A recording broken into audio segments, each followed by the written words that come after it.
Semua. Oke. Slide-nya udah saya kasih, sudah ini ya. Stop share. Oke, ya. Oke, kita mulai market review kita hari ini ya. Ini hari Senin 28 Agustus. Ya ini berarti minggu depan udah ini ya. Udah udah September ya. Oh iya. Hari Jumat udah September ya. Oke, jadi apa yang kita mau lihat hari ini? Hari ini kita akan bicara mengenai sektor basic material. Ini harusnya menjadi sektor yang cukup ramai di dalam indeks harga saham gabungan karena wajar ya Indonesia itu kan boleh dibilang ekspornya juga sebagian besar adalah sumber daya alam ya. Ya kalau teman-teman lihat nikel lah, emas lah dan lain sebagainya itu cukup banyak di sektor ini. Jadi ya kalau dibilang saham paling banyak itu ya salah satunya di sektor ini ya. Jadi kita mau lihat sektor ini seperti apa. Saya berusaha kalau misalnya bisa kita bahas semua, kalau tidak ya udah berarti teman-teman nanti tinggal lihat saja ya. Ini ada saham-saham yang mungkin ada di sektor itu yang kita perhatikan ya. Ini mungkin juga sesuai dengan karakter teman-teman. Mungkin juga enggak. Jadi ya tinggal pilah-pilah aja ya karena kan kita tidak beli semuanya juga. Jadi tinggal lihat mana yang paling cocok. Ini kalau dilihat dari sektor ini memang ada beberapa yang sudah kita pernah bahas. Udah cukup sering kita bahas juga lah ya. Jadi tapi kita mau perhatikan kira-kira seperti apa pergerakan sektor ini. Oke? Nah, sebelumnya kita lihat dulu indeks harga saham gabungan. Kelihatannya sepertinya akan ngebreak ya. Oh ya. Kemarin kan ada yang bilang, "Oh, dia membentuk apa itu namanya ya? Em, Evening Star di situ." Ya, kemudian hari ini berarti dia membentuk Morning Star dong. Jangan jangan menilai candlestick itu pattern demi pattern itu nongol-nongol kayak gitu gitu. Ya, tapi kalau perhatikan keseluruhannya, kira-kira trennya seperti apa? Bagaimana trennya? Bagaimana kira-kira kita bilang apa ya? Emosi yang ada di pasar. Yang kita mau perhatikan itu adalah bagaimana si pasar bereaksi. Ya, jadi bukan berdasarkan apa yang kita tahu. Oh, ini apa sih namanya? Oh, ini pattern ini nongol, pattern ini nongol, pattern itu nongol. Ya, apa ya? Enggak se pasar itu nggak bergerak seperti itu tok. Jadi jangan jangan ngejudge pasar itu berdasarkan satu candle aja. Jangan ya. Jadi teman-teman harus melihat secara keseluruhan. Ya, keseluruhannya kira-kira seperti apa trennya. Nah, kemudian kan kita punya satu point of interest di daerah sini kan di sekitar 6.900 sampai 6.960 kan. Nah, ini juga saya udah sempat ngomong kan kalau kalau ini dijebolin terus, maksudnya diketok terus ya lama-lama itu akan jebol. Karena ini bukanlah sekarang ya untuk saat ini ya, apalagi ini sudah dites 1, 2, 3, 4, ini udah yang kelima kali. Ini ini akan menjadi sebuah resisten yang semakin lama semakin lemah. Ya, jadi ya ke potensi untuk jebolnya gede.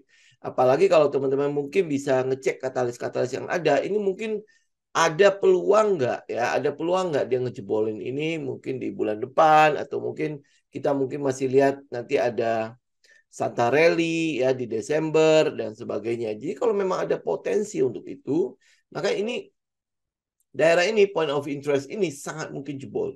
Nah, pada saat dia jebol itu, apakah lu udah siap? Itu loh yang kita mau perhatikan gitu kan.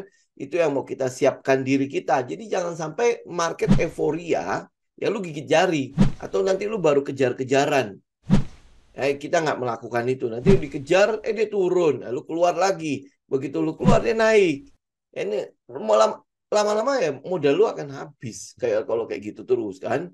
Jadi ya makanya jangan menilai market atas dasar subjektivitasnya kita, tapi kita perhatikan secara keseluruhan gimana sih market polanya dan lain sebagainya. Apalagi lo mengikutin pergerakan apa technical dan lain sebagainya based on someone ya seseorang ngomong begini termasuk saya gitu. Jangan lu harus punya lu kerjaan PR lu sendiri, lu punya analisa sendiri, lu punya data sendiri dan lu punya trading plan sendiri. Itu yang mesti lu ikutin gitu. Jadi jangan menilai katanya. Jangan gitu loh. Teman-teman benar-benar harus punya satu referensi sendiri. Ini apa yang harus gue lihat, apa yang sedang gue lihat. Terus abis itu kalau kita bicara mengenai sektor A sampai Z gitu ya, saham A sampai Z, ini mana yang sesuai dengan karakter gue. Belum tentu apa yang saya suka, apa yang saya lihat itu kok kayak menarik, itu sesuai dengan karakter teman-teman. Gitu kan. Jadi cocokkan. Ada yang misalnya ada yang sukanya yang eksplosif gitu kan. Jadi kalau bisa bergerak bom bom bom bom bom gitu langsung bergerak kencang. Ya berarti kan lu harus cenderung mencari saham-saham yang bisa bergerak seperti itu karakternya. Ya, ada yang kayak saya kan cukup konservatif gitu ya. Saya sih lebih senang adalah mencari haltenya. Haltenya di mana? Oh, kalau saya udah ketemu halte berarti busnya itu udah berhenti, baru saya naik. Ya saya nggak akan mau mengejar-ngejar bus yang lari. Itu ya makanya kenapa lu semua harus punya referensi sendiri. Karakter gue seperti apa, yang paling mengenal kita, diri kita sendiri itu adalah kita. Ya jadi ya lu harus bikin PR-nya. Jadi kalau dibilang trader itu kok enak ya, nggak ada kerjaan ya, tidur siang lah, atau main sama anak lah, ada waktu untuk keluarganya dan lain sebagainya. Ya dilihatnya kayak santai banget gitu ya. Enggak, lu harus kerjain PR lu. Lu harus melakukan research, lu harus siapin waktu untuk melakukan itu. Itu kerja kita. Nah, kerja kita dibayar enggak? Kerja kita sesuai dengan market. Nah, itu adalah keuntungan yang akan kita peroleh. Dan itu pun dia butuh waktu. Ya, dia butuh waktu. Jadi jangan melihat rumput tetangga itu hijau terus gitu kan. Sekali-sekali lu lihat rumput lu dari rumah tetangga. Ya, sehingga lu mengerti gitu loh. Oh, eh, pekerjaan trader itu bukan cuman oke, hari ini baik. Ya, nanti sore sell gitu. Enggak gimana ya? Saya mau katakan ya enggak seperti itu gitu. Lu tetap ada kerjanya. Bahkan kalau menurut saya ya, kita sebagai trader, apalagi lu yang teknofundamentalis ya, itu lebih menguras otak, ya, lebih lebih gampang capeknya. Kenapa yang kita kuras itu bukan tenaga, tetapi pikiran kita. Apa yang harus gue lihat di sini kan? Nah, kemudian lu akan ada di depan komputer lu berjam-jam. Berjam-jam itu bukan ngeliat order booknya, bukan ngeliat live trade-nya, ya, tetapi yang lu lihat itu adalah research-nya. Katalis-katalis apa yang kira-kira akan direspon ya oleh pasar ya, yang akan direspon oleh harga ya. Itu yang lu mesti cari, itu yang mesti lu bedah. Nah, pembedahan itu kan butuh waktu. Kemudian lu mesti ikutin lagi. Karena nggak bisa lu, oh udah oke, ini udah pokoknya gue udah lakukan research nih, udah pasti bagus. Udah habis itu gue tinggal tutup portofolionya. Ya udah beli habis itu tutup, nggak perlu dilakukan evaluasi dan lain sebagainya. Enggak. Nanti lu tiba-tiba 2-3 tahun lagi baru lu buka. Itu kan banyak ya kata-kata orang kan. Kita nggak seperti itu. Lu tetap harus melakukan evaluasi secara berkala. Kenapa ya? Karena sama kayak lu membangun sebuah bisnis ya. Bisnis lu udah jalan, oh iya lu kelihatan udah ramai gitu kan. Tapi apa yang lu lakukan? Apakah lu udah oke, gue udah nggak perlu datang ke toko itu, gue nggak perlu datang ke kantor. Ini udah tinggal autopilot dan lain sebagainya. Nggak begitu kan? Lu tetap mesti datang, lu mesti mantau. Kemudian lu ada namanya rapat secara berkala untuk memantau pergerakan. Kira-kira apa ya masalah-masalah yang harus diselesaikan di kantor dan lain sebagainya kan? Benar kan? Nah, di dalam trading itu lu membangun seperti itu. Ya, jadi jangan makan mentah-mentah. Ada yang bilang, oh enak banget ya. Ada yang DM tuh. Enak banget ya. Bisa jalan-jalan, bisa pergi ke tempat wisata pada saat weekday, di mana ya sepi, orang-orang pada kerja. Ya nggak seperti itu. Kita juga memanfaatkan waktu-waktu kosong kita ya untuk refreshing. Gue kan nggak mungkin juga ada di depan monitor sampai lama-lama begitu kan. Gitu. Jadi makanya poinnya itu adalah do your own research. Ya, do your own research. Sehingga apa yang lu lihat orang lain kerjain kira-kira seperti gambaran lu nggak? Jangan sampai nanti lu udah cemplung. Ya, saya punya teman yang ngelihat ya, yang katanya oh enak banget itu dan sebagainya. Terus dia tinggalin pekerjaannya dan untuk nyemplung ke sini. Gitu. Nah, begitu nyemplung, baru mulai tuh, wah pusing nih, nyari tambahan di sini, nyari tambahan di situ. Lu buat apa kayak gitu? Gitu, ya. Jadi ya moga-moga teman-teman tidak terjadi seperti itu, ya. Oke, nah hari ini kita bahas tentang sektor terakhir ini yaitu basic material. Nah, ini adalah satu sektor yang cukup banyak lah ya pilihan sahamnya. Kemudian Nah, hari ini dia nge-break ya. Ya, ini ini ada beberapa lah yang bisa kita lihat di situ. Nah, ini saya tunjukin lagi. Teman-teman, ini mungkin tidak akan saya bahas secara lengkap semuanya hari ini. Tetapi teman-teman juga bisa ya catat aja lah. Terus habis itu nanti tinggal riset sendiri ya. Kenapa? Karena kita udah punya beberapa pilihan. Jadi udah nggak perlu harus ngeliatin semuanya. Ya, jadi teman-teman ya tinggal lakukan research. Nanti tinggal misalnya belum punya nih pilihan di sektor ini nih. Ya, apa yang harus gue lihat nih. Teman-teman di IG saya bacain aja ya. Ada OKAS, ada CITA, ada DKFT, ada FPNI, ada Antam, ada BRMS, ada BRPT, INKP, INTP, ISSP, Tekim, NCKL, Aman Mineral, TINS, Arci, dan Inco. Ya, ini mungkin yang saya lihat. Jadi kalau udah kita bedah mengenai fundamentalnya, udah ada katalisnya juga di situ. Nah, cuma tinggal teman-teman cocokkan karena masih ada faktor likuiditas di situ kan ya. Jadi ini yang teman-teman harus perhatikan nanti. Oh ya, saya balik aja dulu ya biar teman-teman bisa lihat untuk ini ya. Jadi buat rekodnya aja. Nih, ini ya teman-teman ya yang ada di IG ya kurang lebih lah saham-saham inilah ya teman-teman bisa perhatikan. Di luar itu ya silakan riset sendiri. Oke? Oke. Ya kita mulai satu-satu. Satu adalah PTBA kan nggak di basic material, Bu. Ya, nah ini teman-teman lihat di sini deh. Ya kita mulai aja beda dari top to down aja ya, walaupun kita udah pernah melakukannya. Nah, teman-teman tinggal masuk ke basic material. Ya, basic material kemudian apa yang kita lihat ya? Kalau teman-teman lihat di basic material itu total sahamnya itu ada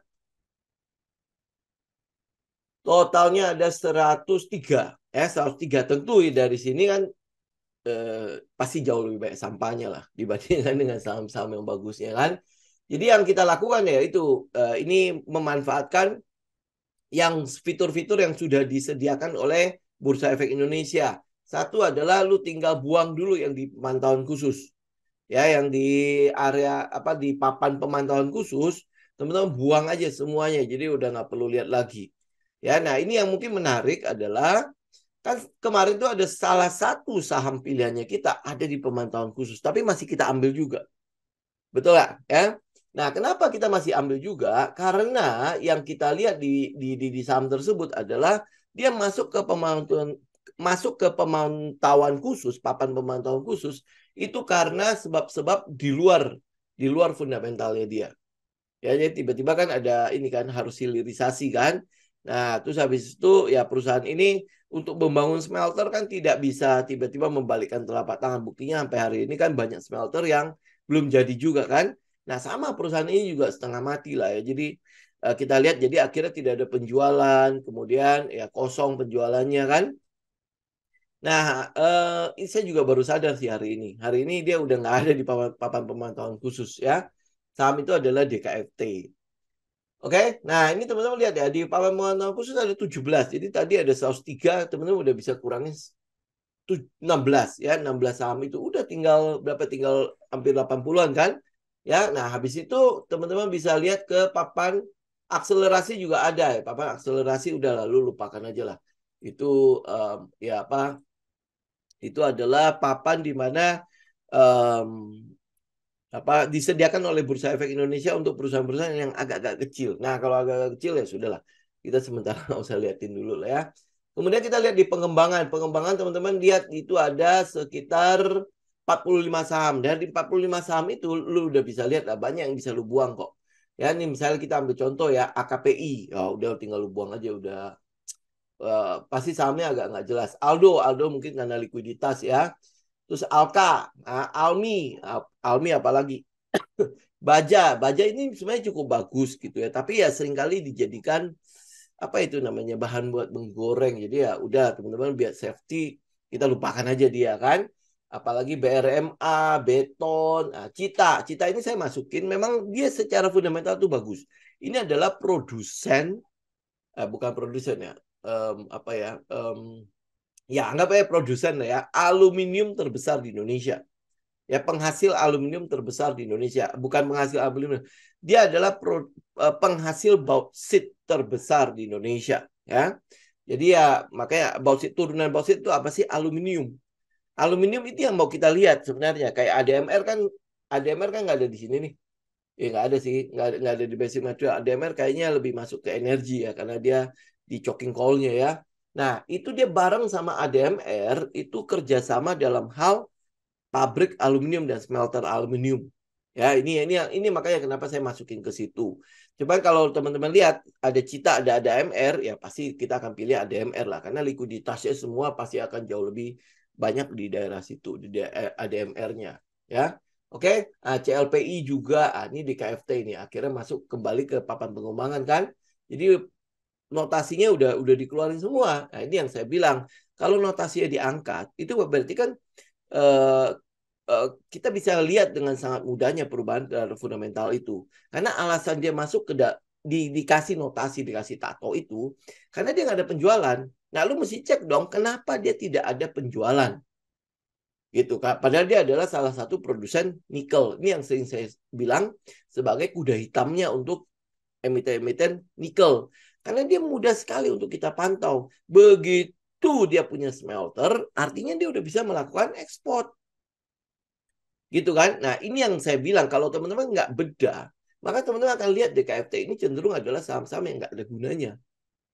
Ya kan? Tapi kalau teman-teman beda, teman-teman akan mulai lihat, kok ada sesuatu yang menarik pada saham ini. Ya dia karena dia nggak punya penjualan, karena dia nggak punya smelter, akhirnya dia mengakuisisi smelter loh. Nah, kalau dia mengakuisisi smelter, berarti kan ini perusahaan punya uang. Bukan nggak punya uang. Cuman karena peraturan pemerintah, itu dia agak terlambat merespon itu kan, sehingga tidak punya smelter. Nah, tidak punya smelter, otomatis nggak bisa melakukan ekspor. Karena terkendala peraturan itu kan. Nah, karena itulah makanya dia beli smelter. Dia beli smelter. Terus hari ini ada berita mengenai dia membeli juga perusahaan pertambangan nikel ya hari ini. Jadi menambah cadangan nikelnya dia. Nah, berarti kan ini perusahaan punya uang untuk melakukan ekspansi toh. Ya, nah itu yang kita mau lihat, nanti tinggal cek ke teknikal kan. Direspon nggak oleh market apa yang kita analisa, apa yang menjadi PR-nya kita. Ya, ini DKFT, kemudian EPNI. EPNI sebenarnya juga salah satu perusahaan yang cukup bagus. Karena dia perusahaan yang basisnya itu juga di Korea kan, itu Lotte punya kan. Cuman ya itu secara teknikal itu sering dijadikan mainan juga. Karena itulah makanya tadi saya masukin nggak ya. Jadi teman-teman kalau misalnya mau safety ya udah teman-teman nggak usah bermain di situ. Masih ada kok beberapa saham sejenis yang bergerak di bidang yang sama. Ya terus habis itu yang lain-lain teman-teman tinggal gampang kok. Pokoknya tinggal cek aja di Google, lu akan lihat gimana saham-sahamnya dia. Kira-kira menariknya saham ini. Kayak misalnya SQMI. Ya ini kan saham cukup terkenal nih, SQMI kan. Saham cukup terkenal. Terkenal apa? Terkenal digorengnya. Ya, sudah kalau lu memang nggak terlalu nggak mau ngambil resiko itu, lu jangan ngambil ini. Gitu aja kan. Nah, TPIA juga sama. Ini kan juga sahamnya kayaknya udah lewat-lewat punya lah ya. Kemudian yang lain-lain, teman-teman bisa lihat lah. Ini jauh lebih banyak saham yang bisa lu buang dibandingkan yang lu ambil gitu loh. NICL juga. Ini sahamnya udah sempet naik begitu kencengnya kan. Nah, jadi kalau lu mau ngarapin dia lebih kenceng lagi, kayaknya sih agak berat ya. Lebih baik cari yang lain misalnya. Kayak gitu kan. Ya udah tinggal dikeluarin. Kayak misalnya CHAM, segala macam. Ini pokoknya lu bisa lihat lah. Ya ini untuk si papan pengembangan. Kemudian cek yang satunya lagi adalah papan utama. Gitu aja, top to down aja. Gitu kan nih, SMKL apa ini, NIKL. Nah, ADMG ini kan sejenisnya si FPNI kan. Ya, ADMG ini ada ini nih, lagi ada katalis di situ. Tapi teman-teman tinggal cek ke teknikalnya lah. Tapi kalau untuk likuiditas saya agak kurang di sini ADMG. Ya, terus habis itu ada AGII. Ya, AGII ini seringkali saya nggak mau terlalu membahas itu karena saya nggak tahu juga ya masih bercokol nggak tuh grup yang satu itu. Kalau masih ya udah lebih baik nggak usah lah karena jauh lebih baik dipegang sama retail gitu kan. Antam juga sama ya. Antam mungkin katalisnya masih cukup bagus kan, LG Chem, kemudian dia sepertinya sedang mengajak perusahaan dari China untuk itu ya, untuk yang bahan baku baterai mobil listrik kan. Nah, itu cuman karakternya dari si Antam itu ya saya tidak terlalu suka. Jadi ya karena ada perusahaan sejenis yang sama, ya udah saya lebih baik masuk ke perusahaan sejenis ya. Misalnya contoh kayak BRMS. Ya, itu mungkin jauh lebih mudah untuk kita ngikutin. Walaupun memang oke, lu lihat BRMS porsi kepemilikan di masyarakatnya juga cukup gede kan, tetapi katalisnya itu cukup besar. Ya, katalisnya cukup besar sehingga ya kalau masih lewat-lewat dikit dari 50% lebih, nggak sampai 70, nggak sampai 80%, oke lah gitu ya. Tapi kalau misalnya katalisnya nggak ada, ya kemudian kepemilikan di masyarakatnya itu sampai 70-80%, itu lebih bisa nggak ngambil lagi. Karena logiknya kan sebenarnya simple ya. Kalau lu ikut gajah, dan lu punya uang yang sangat besar, ya lu punya uang yang sangat besar. Kira-kira nih, lu ngelihat ya di sebuah saham, porsi kepemilikan di masyarakatnya itu gede banget. Gimana caranya lu bernegosiasi dengan pribadi lepas pribadi itu? Gitu kan? Ya, kalau gue punya uang gede, gue akan negonya langsung sama yang punya porsi kepemilikan yang gede. Ya, lu bisa nggak memberikan gue saham berapa persen gue mau beli deh. Gitu kan? Itu jauh lebih enak kan daripada gue ngambilin dari pasar. Kalau gue ngambilin dari pasar mau berapa lama? Ya kecuali mereka memang punya nih, oh gue ada 1%, gue ada yang 2%. Nah ini negonya gampang. Ya kepemilikan-pemilikannya kan tinggal tanya sekuritas kira-kira yang mana nih yang punya 1-2% nih, ajakin nego. Gitu kan dibandingkan dengan ini ada satu nih yang punya misalnya berapa 10.000 lot. Oh ini 10.000 ada sekian banyak kan nggak mungkin gitu. Kita melakukan negosiasi pada retail-retail ini karena mulut retail itu bocornya itu cepat. Kita negosiasi sama satu orang retail saja ini yang punya 10.000 lot atau 100.000 lot ya. Nah baru nego ya, mulutnya udah kemana-mana. Ya nanti dibilang lagi, lu jangan lepas ini gua punya aja di nego. Wah tambah ini kan, tambah kacau kan. Jadi kalau lu lihat dari proses akumulasinya, itu kan sangat tidak mungkin gitu. Bukan sangat tidak mungkin, mungkin saja, tapi sangat sulit untuk melakukan negosiasi di pasar retail ini dengan kepemilikan saham di masyarakatnya itu sekian gede. Kalaupun mereka mau, ya mereka akan kumpulin dengan waktu yang sangat lama. Ya tahu-taunya mereka udah di 5%, ya kayak gitu kan. Tetapi kan prosesnya harus ditempuh dengan sesuatu yang sangat-sangat lama. Nah, buat gajah, kira-kira worth it gak gitu loh. Gue keluarin dana, tetapi gue harus nunggu sekian lama untuk ngumpulin barangnya. Itu logiknya ya, itu logiknya. Jadi karena itulah mereka akan jauh lebih mudah. Oh, katalisnya ada di sini nih. Ya, bisnis ini, tren ini sedang berkembang nih. Nah, saham-saham atau emiten-emiten di market, di pasar modal Indonesia, itu kan bukan cuma satu itu doang. Ya kan? Ada yang lain ya. Jadi lebih baik masuk ke tempat yang lain di mana porsi kepemilikan masyarakatnya mungkin jauh lebih sedikit. Ya sehingga ya negosiasi ya dengan institusi jauh lebih mudah. Institusi kan bisa sama-sama tutup mulut kan. Ya, kalau sampai ada yang ngomong itu kan biasanya cuma oknum-oknum kecil-kecil receh-receh di dalamnya. Gitu kan? Tapi institusinya nggak mungkin ngomong. Ya nggak ada yang namanya institusi itu lagi proses negosiasi tapi dia pajang di mana-mana lagi di nego lo ya saham gua dan lain sebagainya kan jarang ya sangat-sangat tidak mungkin paling ya cuman akhirnya rumor yang beredar gitu. Oke, nah jadi akhirnya saham yang kita dapat itu ya kurang lebih begini ya. Jadi kalau lu udah ini udah sortir semua ya kurang lebih akan dapat gini. Kas Cita ini karena likuiditas yang nggak tahu gede ya lu tinggal buang aja udah gitu kan. Kemudian DKFT, FPNI ini juga kalau sahamnya nggak tahu bagus tinggal lu buang. Antam kalau lu nggak suka sama karakter yang lu buang gitu. Jadi banyak yang lu bisa buang sebenarnya gitu kan. Misalnya terus habis itu BRPT ini sebenarnya adalah saham yang cukup mengesalkan ya. Tapi dia akhirnya ngebreak juga. INKP, INTP, ya kalau ini lu merasa bahwa ini cukup jumbo gitu ya secara untuk modal lu, ya lu tinggal lu buang gitu. Ada ISSP, ya ini ISSP mungkin jadi favorit banyak orang ya. Nah ini juga teman-teman tinggal perhatikan aja. Kalau terlalu difavoritkan, ini juga ya artinya banyak retail yang ada di dalam situ. Jadi pergerakannya mungkin ya nanti akan pelan-pelan dulu ya, barang kumpulin lagi, kemudian baru bank gitu. Ya NCKL ini kan kita awalnya kita nggak lihat ini dulu sebelum ada teknikal yang cukup memadai. Nah, NCKL ini udah cukup oke. Nah, terus habis itu aman mineral. Ini aman mineral kan masih tegak lurus tuh. Ya udah, tinggal buang aja, udah nggak usah diikutin. Tins, ada Tins juga di situ, ada Archie. Nah, kalau Archie lu merasa pergerakannya terlalu cepat, kan kita masih punya BRMS kan? Ya udah, tinggal lu ambil ke pergerakan yang sesuai dengan karakter lu. Nah, habis itu ada Inku. Gitu aja udah. Jadi apa yang mau kita lihat di sini ya? Kita bahas satu-satu ya. Misalnya kita lihat ini kan udah nih, kita udah dapat nih secara fundamental lu udah sortir, kemudian lu lihat katalisnya, ada nggak katalis di situ ya. Nah, nextnya itu ya, tinggal lu lihat ke teknikalnya. Oke? Jadi teknikalnya saya jalannya agak cepat aja ya. Teman-teman bisa lihat misalnya kayak Okas. Okas ini kan sebenarnya dia adalah kontraktor, ya kontraktor. Jadi penyedia kayak bahan peledak ya, bahan peledak untuk ini untuk tambang segala macam. Nah, tinggal lu lihat kegiatan tambang bagaimana. Kalau lu udah tahu ya, oh ini Okas ini bergerak di bidang itu. Berarti kan sebenarnya harus ada penambangan yang cukup ini ya, cukup tinggi intensnya kan. Nah, kalau intensitasnya tinggi, nah harusnya kebutuhan untuk peledaknya itu lumayan gede. Ya, tinggal lihat ada perusahaan sejenis nggak di Indonesia? Pasti ada. Ya mungkin dia tidak IPO ya, tinggal lihat pesaingnya kayak gimana.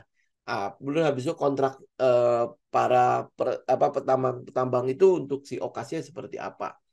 Nah kalau lihat dari karakter teknikalnya, memang kelihatannya kayak pergerakannya cukup liar ya.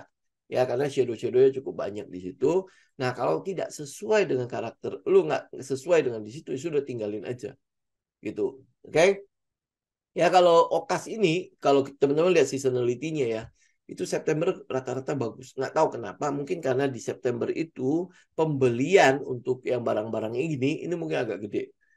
Ya, ini mungkin kalau teman-teman lihat ini, lihat seasonal untuk ini, untuk pergerakan misalnya contoh batu bara aja, batu bara. Nah, batu bara itu kan biasanya kalau di semester terakhir ini atau kuartal terakhir itu biasanya akan ada peningkatan pada permintaannya untuk persiapan musim dingin kan. Nah, mungkin di bulan September si Okas ini agak-agak bagus ya pemasukannya, seasonality-nya cukup bagus di situ. Ya mungkin karena ada persiapan dari perusahaan-perusahaan tambang itu untuk menghadapi lonjakan pada permintaan.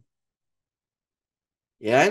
Gitu kan? Ya itu bisa bisa aja teman-teman lakukan research aja di situ. Nah, yang kita lihat itu adalah di ujungnya si Okas. Itu memang udah cukup menarik ya di ujungnya si Okas. Ya, tapi ini ingat sekali lagi ya, kalau lu nggak sesuai dengan, lu nggak cocok dengan karakternya, nggak usah.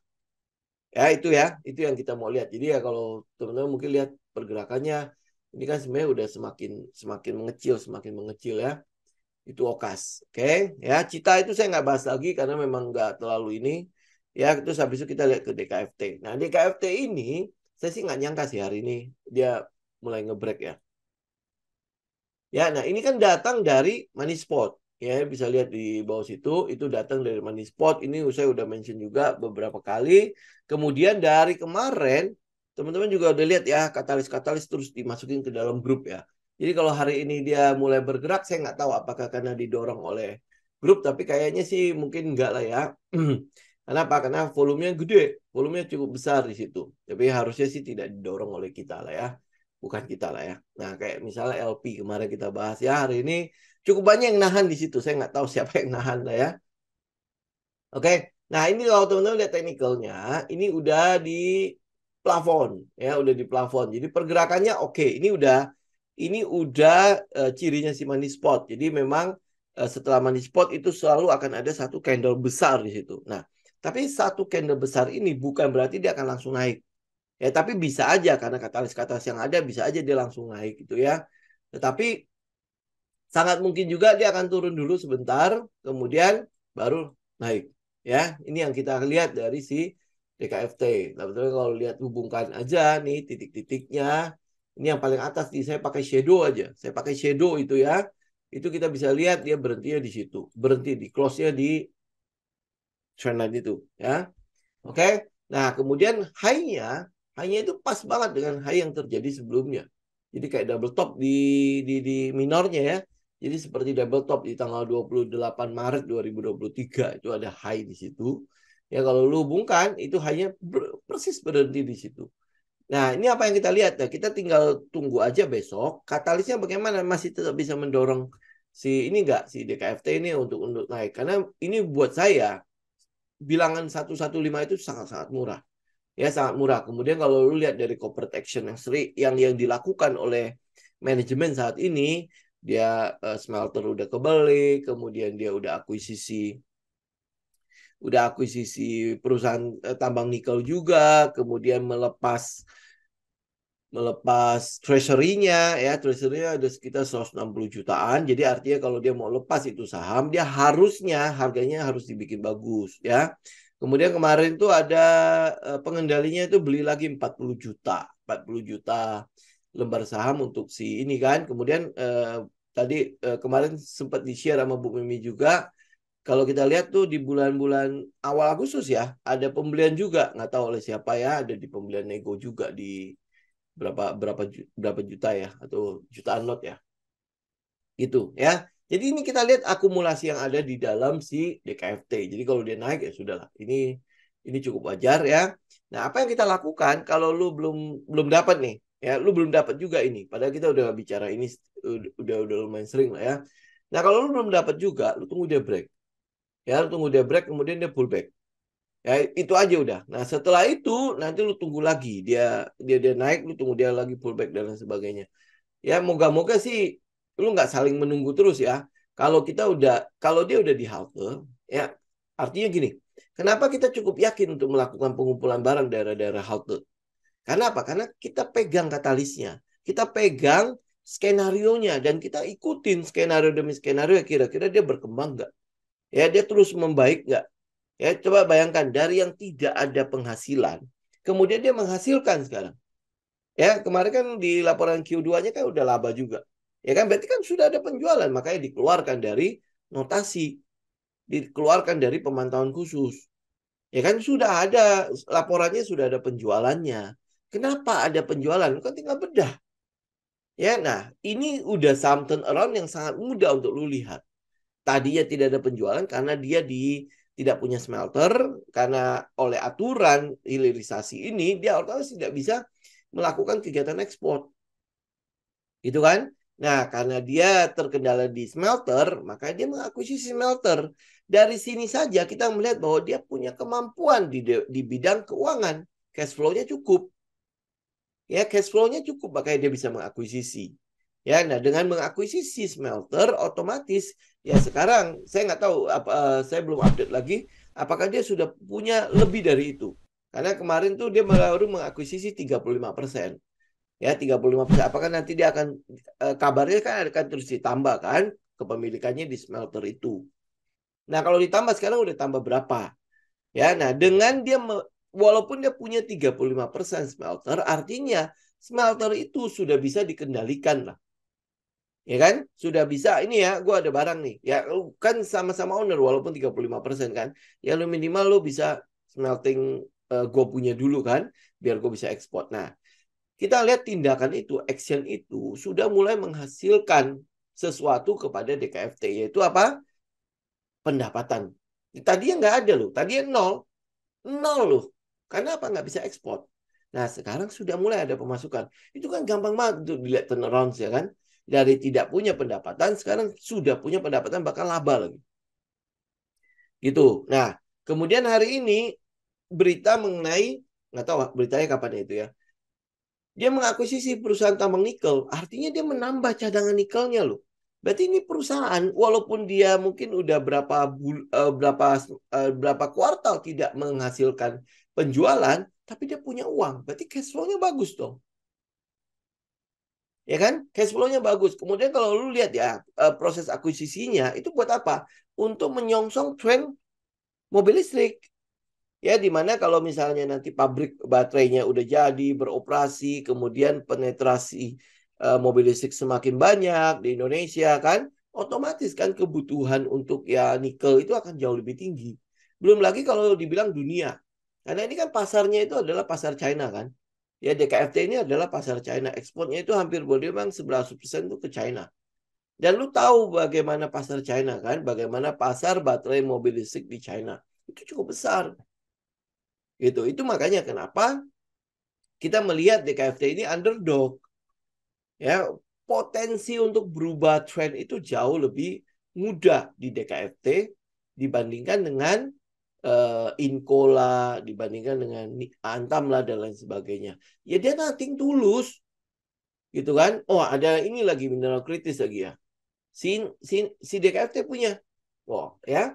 Nah, itu teman-teman bisa lihat lah ya mineral apa yang sering dibilang itu apa tanah jarang itu ya. Ini mungkin teman-teman bisa perhatikan itu lah. Ya. Nah, apalagi dengan kondisi dia cuma 115. 115 itu kepemilikan saham di masyarakatnya cuma berapa ya? 20% lebih sampai 30% ya kalau tidak salah. Ya, lu tinggal cek deh kepemilikan saham di masyarakatnya berapa. Ya, nah itu otomatis dia masih punya treasury cadangan itu sekitar kalau dibeli 40 juta berarti masih punya 120 juta. Ini masih banyak yang bisa dinegosiasikan. Ya, belum lagi kemarin tuh ada apa investor yang masuk juga ke DKFT. Siapa lagi namanya kan? Ya, ini yang teman-teman bisa lihat ya. Ini makanya kenapa harus dibedah. Ya, jadi lu punya story-nya pada ginseng ya. Nah, lu punya story-nya, kemudian yang lu lihat itu habis itu apa? Reaksi market, reaksi pasar, reaksi harga pada katalis itu. Yang kita butuhkan adalah reaksi harganya. Jadi kalau lu punya katalis banyak, tapi harga tidak bereaksi, artinya katalis ini belum mendapatkan respon di market. Ya bisa aja katalis ini salah. Oh, lu tinggal bedah lagi lebih dalam. Tapi kalau misalnya sudah mendapatkan respon, ini buktinya katalis ke atas keluar nih, ya. Dan itu masih sesuai skenario yang kita loh. Totally semua masih sesuai skenario kita. Nah, karena dia masih sesuai skenario, otomatis berarti trading plan kita masih tetap jalan kan. Ya, masih tetap berlaku di situ. Gitu. Jadi ya tinggal nih ke depannya gimana nih? Oh, kalau dia udah jalan terus habis itu tinggal. Enggak, kita lakukan pemantauan. Ini ke depannya gimana nih? Dia terus membaik enggak? Ya, atau nanti dia ada aksi-aksi lain lagi. Nah, ini sama seperti yang kemarin kita bicara mengenai LP. Ya, yang lu lihat itu adalah katalis-katalis itu. Lu susun skenario-nya. LP itu semakin lu gali, kok semakin menarik ya. Gitu ya. Tetapi saya nggak mau, kita nggak, jangan percaya sama saya. Oke? Lu tinggal gali, benar nggak dia menarik. Oke? Dan habis itu lu punya datanya, lu punya pegangannya, dan lu bikin trading plan, lalu you trade your plan. Oke? You trade your plan. Jangan kata-kata saya. Jangan kata siapapun. Kata market. Lu lihat, dia udah bagus banget. Tapi nggak direspon oleh harga. Ya kan? Harga nggak respon. Nah, kalau dia harga belum respon, berarti kan masih ada katalis yang perlu dicari. Ya, sehingga ya, oh nanti inikah yang akan direspon. Nah, ini tinggal lu udah bikin skenario-nya. Yang mana akan direspon oleh harga. Oke? Nah, habis itu DKFT, FPNI saya mungkin tidak akan bahas lagi. Antam ya, Antam sekilas aja ya, karena teman-teman banyak yang punya juga ya. Nah, teman-teman bisa lihat ya, ini jelas udah mengkerucut kan. Ini kalau gue tarik trend line ya. Antam ini sebenarnya udah mengkerucut ya, tinggal ini aja, tinggal katalis aja untuk ngedorong dia. Ini mungkin lu bisa lihat di KFT ya, itu lebih panjang lagi kerucutnya kan.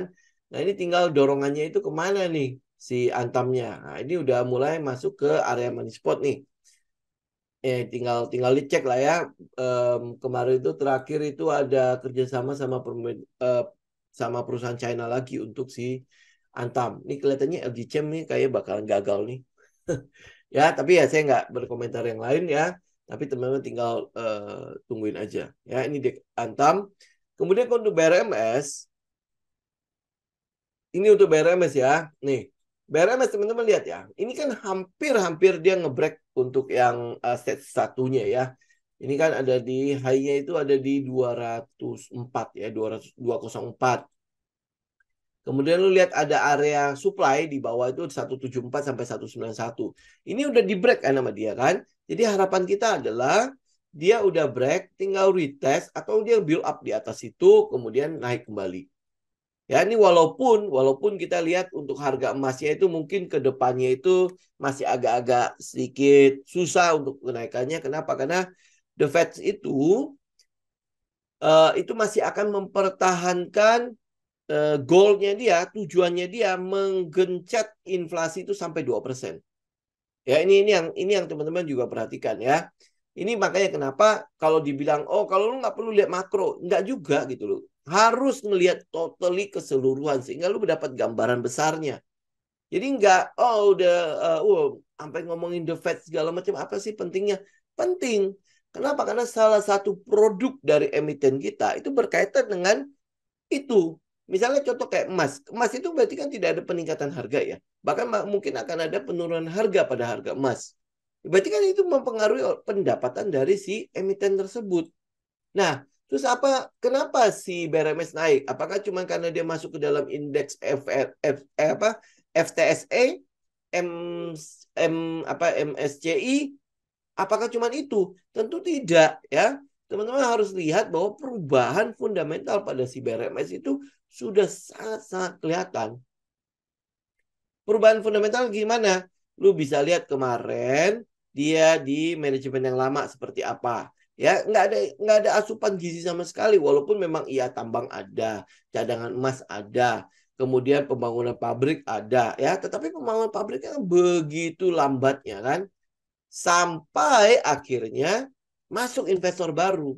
Begitu investor baru, teman-teman bisa lihat pembangunan pabriknya bisa jauh lebih cepat. Pabrik pertama, pabrik kedua, pabrik ketiga mungkin akan beroperasi segera. Ya, belum lagi pabrik keempat. Nah, dengan adanya penambahan pabrik ini berarti apa? Asumsi kita akan ada penambahan pada pendapatan mereka. Benar nggak? Akan ada pemasukan yang bertambah. Di mana habis itu cost of operatingnya, kemudian efisiensinya pasti akan jauh lebih jauh lebih baik gitu kan? Ya dibandingkan kalau misalnya dia nambang ya. Teman-teman mungkin pernah lihat bagaimana orang menambang kan? Ya di Discovery Channel atau apalah National Geographic atau apa. Itu kan cukup susah ya. Ya kan? Artinya mesin itu kalau udah dihidupkan itu kalau bisa itu bergerak sampai benar-benar 24 jam. Ya sehingga efisiensi untuk penggunaan mesinnya itu bisa jauh lebih tinggi. Ya kan? Kayak gitu ya. Nah, karena itulah kalau dia punya pabrik yang lumayan ya untuk menampung cadangan apa yang digali itu, terus habis itu dia mungkin smeltingnya, kemudian habis itu dibikin jadi apa yang batangan-batangan itu kemudian langsung bisa diekspor. Efisiensinya itu akan akan menambah pendapatan kepada si perusahaan ini kan. Nah, kalau dia menambah pendapatan, itu lu mesti menilai itu akan membuat fundamentalnya akan bertambah bagus. Apalagi sekarang udah mulai laba. Dengan adanya laba nih, lu dengan adanya untung, maka lu bisa ngapain? Lu bisa ekspansi. Jadi nggak perlu harus menggantungkan diri pada kredit bank ini, kredit bank itu. Nah, dia punya kemampuan untuk melakukan ekspansi. Gitu dengan adanya laba. Itu yang mau kita lihat loh. Ya, itu yang story yang mau kita cari. Di mana ya ada sebuah perusahaan yang bisa meningkatkan pendapatannya. Kan cuma ada 3 hal yang akan menarik si market maker melakukan akumulasi kan. Cuma 3 hal itu tok. Yang pertama adalah dia mengalami turnaround. Perubahan pada fundamentalnya. Yang kedua itu karena cyclical. Nah, cyclicalnya itu ada nggak ya? Kemarin kan kita lihat cyclical terjadi pada batu bara kan. Kalau ada cyclical ini, kita bicara mengenai komoditas. Jauh lebih banyak di komoditas. Nah, yang ketiga adalah startup. Startup itu tiba-tiba dia mendapatkan pendapatan. Ya, misalnya kayak DKFT itu bisa dibilang startup loh. Kenapa? Tadinya dia nggak bisa menjual, sekarang dia bisa menjual. Nah, tiba-tiba naik pendapatannya. Gitu kan? Itu bisa startup, bisa turn around juga. Gitu kan ya, startup itu mungkin untuk saat ini itu lebih banyak di saham-saham teknologi karena itu kan tiba-tiba ya, tiba-tiba dia dapat pembiayaan segala macam kan, kayak gitu kan jauh lebih banyak di situ. Ini makanya teman-teman tinggal lihat nih, sekarang kita lihat technical si BRMS ini bakalan ada build up-nya atau dia akan retest, itu aja ya. Nah, ini sekarang kalau kita udah bicara story, bicara fundamental, bicara mungkin nanti lu lakukan ground checking, kemudian bicara technical, lu jangan lupakan dengan satunya lagi, ya. Ada namanya psikologi di situ. Ya, psikologinya apa? Lu bersedia menunggu nggak? Itu. Kenapa? Ini yang saya sering bilang, perubahan fundamental pada sebuah saham, pada sebuah emiten itu tidak seperti membalikkan telapak tangan. Tiba-tiba, oh udah jadi, oh udah bagus, ya kayak BPKP. itu kan tidak serta-merta. Walaupun kita udah ngelihat itu udah katalis-katalis tulus bagus ya. Kemudian CARS-nya naik, MPL-nya mulai turun, dan sebagainya. Tapi itu kan masih belum direspon oleh market. Ya belum direspon. Tetapi kita melihat perubahan-perubahan itu nyata gitu. Maksudnya berjalan sesuai skenario kita. Nah lu berani nggak nunggu? Lu punya kemampuan nggak untuk menunggu itu? Kalau nggak punya, lalu lihat dulu yang lain. Ya jangan sampai psikologi itu terganggu karena menunggu. Kalau saya itu adalah cenderung lebih suka menunggu dibandingkan saya mengejar. Ya jadi kalau memang dia udah mulai kayak seperti itu ya setup-setupnya kita, ya udah saya akan lihat ke situ. Gitu. Oke, kalau katalis saya udah cocok, udah saya pegang, maka saya akan lakukan cicilan. Gitu. Nah, kalau dia udah tiba-tiba bang bang bang bang itu, ya udah saya udah nikmati, saya udah di dalamnya. Gitu. Ya, nah ini kan teman-teman juga tinggal lihat. Ini semuanya kometnya juga udah jadi nih si BRMS. Oke, lanjut. Kalau nggak saya nggak selesai nih. Ya, mungkin nanti lanjutin lagi hari Selasa ya. Ini ada satu yang BRPT. Nah, ini BRPT mungkin jadi pertanyaan banyak orang. Ini habis retest, kemudian, wow, jebret gitu kan. Lu ngejar nggak? Udah pasti nggak ngejar. Ya, kenapa dia melakukan boom ini? Oke ya, ini beberapa katalis untuk si BRPT, terutama di carbon trading, trading karbonnya. Ya, kenapa BRPT bisa bisa dapat carbon trading?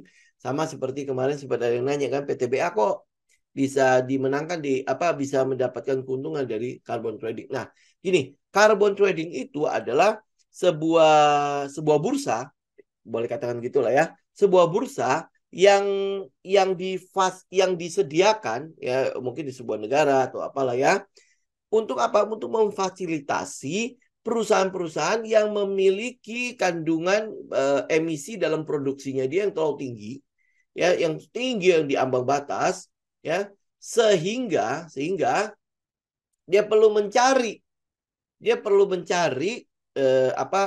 membeli lah perlu membeli yang kelewat batas ini di perusahaan-perusahaan yang memiliki emisi yang rendah atau mungkin dia adalah perusahaan-perusahaan yang dibilangnya perusahaan hijau ya sehingga dia memiliki apa itu namanya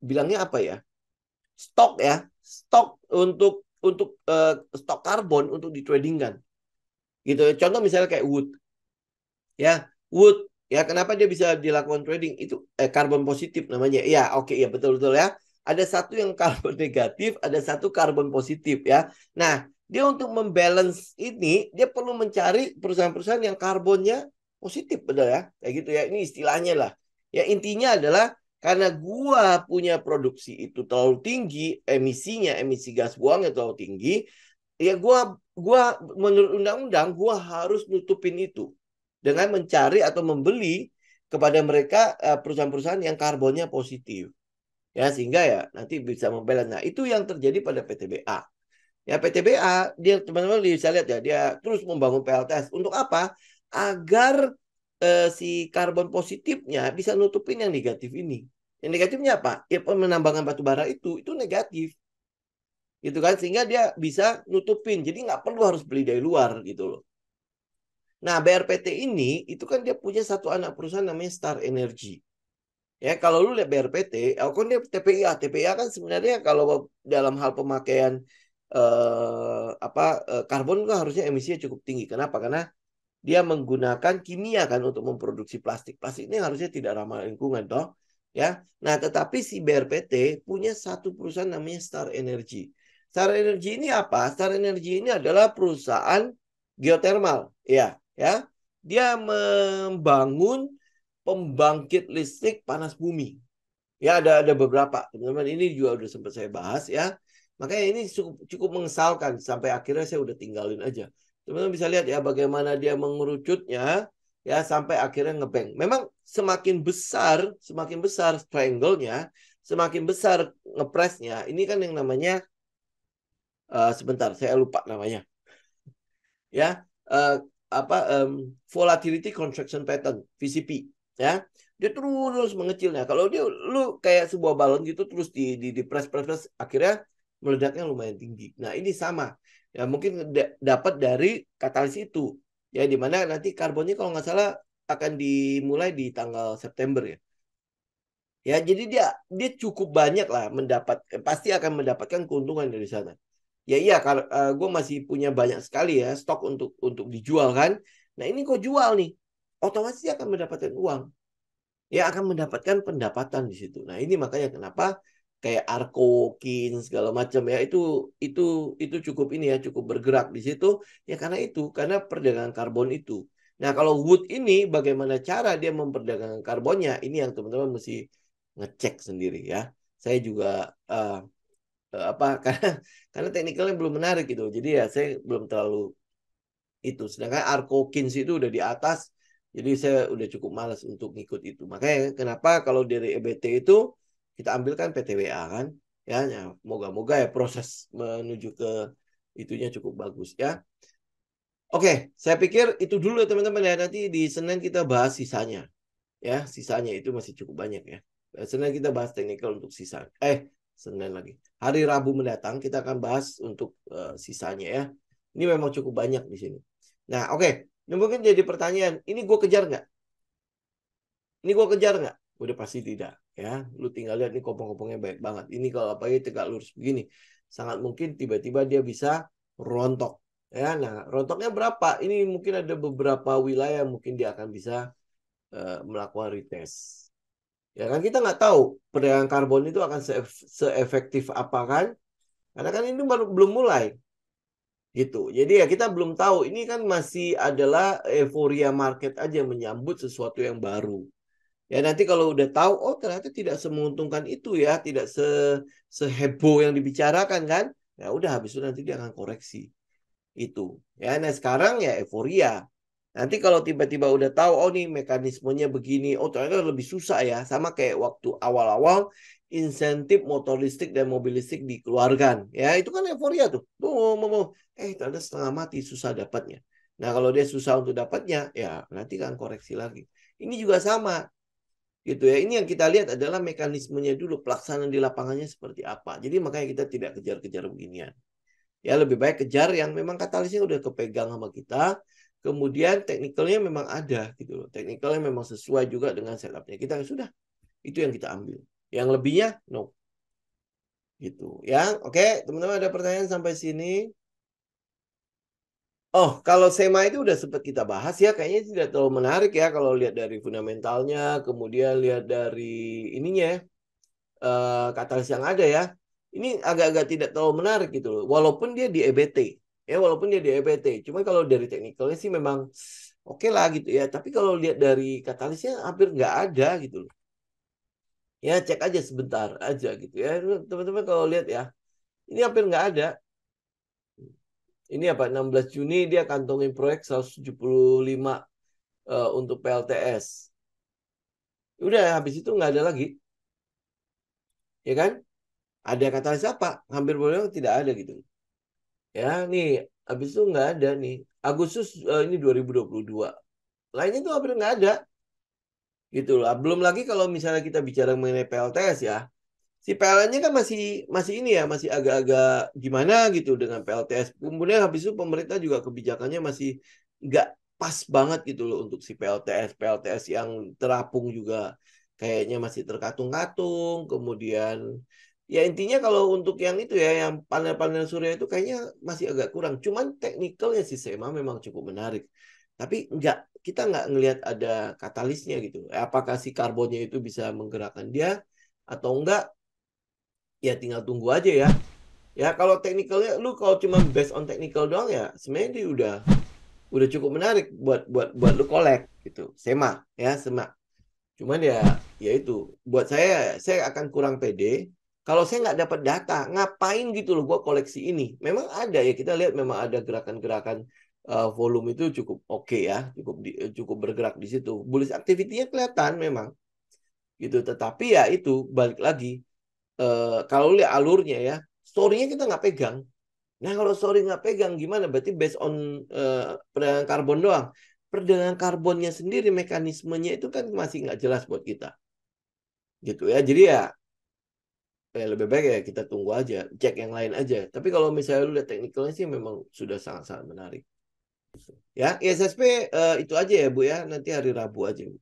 Kalau tidak ada, kita ketemu nanti di hari Rabu ya. Rabu saya bahas sisanya ya. Ada INKP, INTP, ISSP, Tekim, NCKL, Aman, TINS, Arci, dan Inko. Ya, kita akan bahas di hari Rabu mendatang ya. Semoga bermanfaat ya. Sebelum tutup saya mau ingatkan teman-teman, jangan lupa untuk dilakukan riset sendiri. Jadi bukan berarti apa yang kita bicarakan di sini besok naik atau misalnya besok jadi beggar dan lain sebagainya. Tidak ya. Lu harus pegang katalisnya, lu harus punya story-nya, lu harus kerjain PR lu, kemudian lu bikin trading plan, you trade your plan. Ya, oke. Thank you semuanya. Semoga bermanfaat. Kita ketemu lagi hari Rabu mendatang. Oke, God bless. Saya izin pamit. Thank you.